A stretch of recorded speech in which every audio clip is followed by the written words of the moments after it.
ada ngobrol juga sama saya sebelum rencana hari Minggu ke tempatnya Vanessa, ke rumahnya Gala. Ya, saya sarankan memang dengan hati yang tawadu, dengan rendah hati, dengan jiwa yang lembut, untuk bisa apapun alasannya melihat cucunya, mengedepankan kerendah hatian, menghilangkan ego untuk bisa datang menjenguk Gala secara kekeluargaan. Itu saran saya. Karena apa? Apapun ceritanya, kemanusiaan harus dikedepankan. Apapun alasannya, masa depan Gala jauh lebih penting untuk dipikirkan.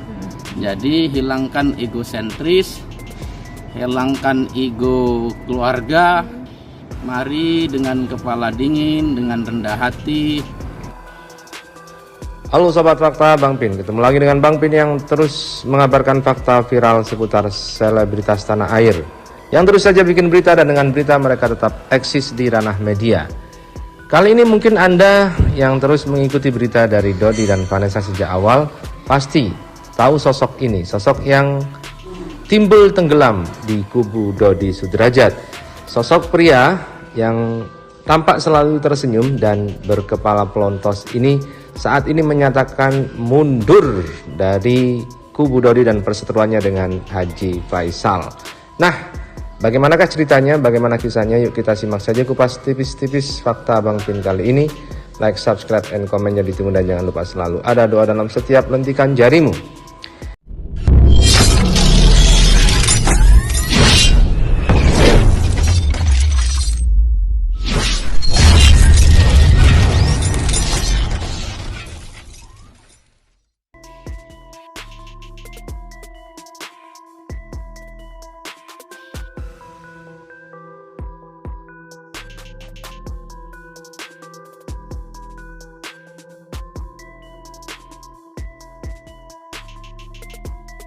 Dilansir dari media Her Story dengan judul "Kapok Dihujat, Netizen Pasca Fotonya dengan Vanessa Dipajang di acara 40 harian, sosok ini tak ingin ikut campur lagi soal Dodi Sudrajat."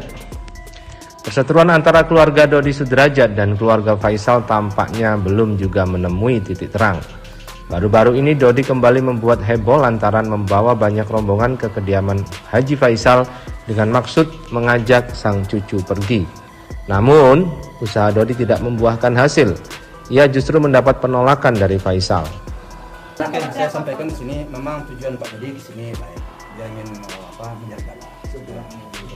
Dan ternyata Gala dalam keadaan tidur dan dia mau bawa main. Saya bilang karena tentu berada di lingkungan yang asing, takutnya nanti si Gala nangis atau rewel daripada mengganggu pertumbuhannya. Nanti ajalah Pak Dodi. Saya bilang ya dengan legowo Pak Dodi juga menjawab, ya oke lah kalau begitu tidak ada masalah. Pak Dodi pun menerima, dan insya Allah mudah-mudahan ke depan antara saya dengan Pak Dodi lewat pengacara bisa mencarikan solusi-solusi pertemuan agar persoalan ini sudah muak dah ya. Persoalan ini mudah-mudahan ada pelindon lah antara kami. Begitu Pak Dodi. Betul. Siap. Dan Bapak pengacara bisa mediasi. Oke, itu aja.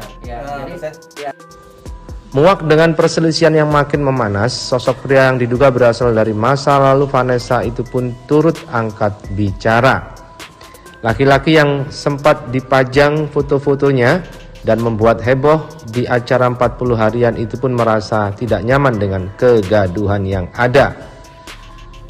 Memang di situ dinarasikan bahwa laki-laki yang bernama Prof Bambang ini sempat dekat dengan Vanessa, dan malah fotonya dipajang di acara 40 harian sehingga menimbulkan banyak hujatan dari netizen.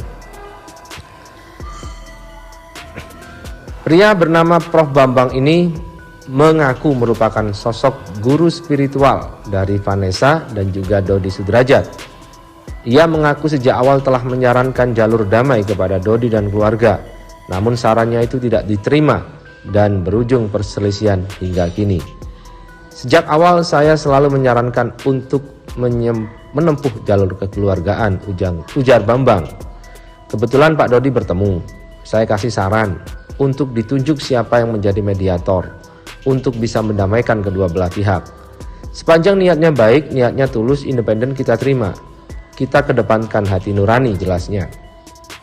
Ia pun menyarankan agar kedua belah pihak bisa menghindari perseteruan dan jangan membesar-besarkan permasalahan, apalagi belakangan ini banyak pihak-pihak luar yang ikut terseret dalam persoalan keduanya. Menghindari perseteruan, kalau bisa dikecilkan permasalahan ini, jangan dibesar-besarkan. Kalau bisa secara pribadi berdamai, kenapa harus melibatkan banyak orang, apalagi lembaga-lembaga negara, ujar Bambang. Saat disinggung soal apakah dirinya bersedia menjadi penengah, Bambang dengan tegas menolak hal itu lantaran tidak ingin ada tudingan-tudingan miring yang menyangkut dirinya dan Vanessa. Yang tahu siapa saya cuma Vanessa. Jadi setelah Vanessa tidak ada yang tahu siapa saya. Mungkin nanti akan terjadi hal negatif. Saya menghindari demi masa depan Gala, ungkapnya. Awal saya selalu menyarankan untuk menempuh jalur kekeluargaan. Dan kemarin juga saya baru keliling kota, keliling Indonesia ada sekitar hampir 2 minggu. Kebetulan kemarin memang Pak Dodi juga pengen silaturahmi, juga saya terima. Kebetulan saya sebenarnya belum menerima tamu, tapi karena ini juga demi kepentingan Gala, saya terima Pak Dodi dengan baik, saya kasih saran. Akhirnya dia dengan legowo, dengan hati yang damai, minggu pagi mungkin tadi hadir ke rumah Gala. Terus kalau misalnya ditunjuk, masalah ditunjuk siapa yang menjadi mediator, bagi saya mediator itu siapa yang bisa mendamaikan kedua belah pihak ini, itulah mediator. Kalau seseorang yang ditunjuk si A atau si B, lembaga A atau lembaga B, sepanjang dia niatnya baik, niatnya tulus, independensinya dikedepankan, kita terima. Tapi kalau enggak, malah nanti mungkin menciptakan gesekan-gesekan, mungkin ya kita kedepankan hati nurani. Sekarang ini menghindari perseteruan. Kalau bisa dikecilkan permasalahan ini ya dikecilkan, jangan dibesar-besarkan. Kalau bisa secara pribadi dilakukan perdamaian, kenapa harus melibatkan banyak orang, apalagi lembaga-lembaga negara? Itu saya rasa. Nah begitulah, pelan-pelan sosok-sosok yang selama ini mendampingi Dodi Sudrajat akhirnya juga undur diri. Dan apakah ini merupakan jalur perdamaian, sehingga jika sudah tidak punya lagi pendukung, mungkin Dodi akan berjiwa besar dan akan juga berdamai dan memasrahkan Gala hak walinya kepada Haji Faisal.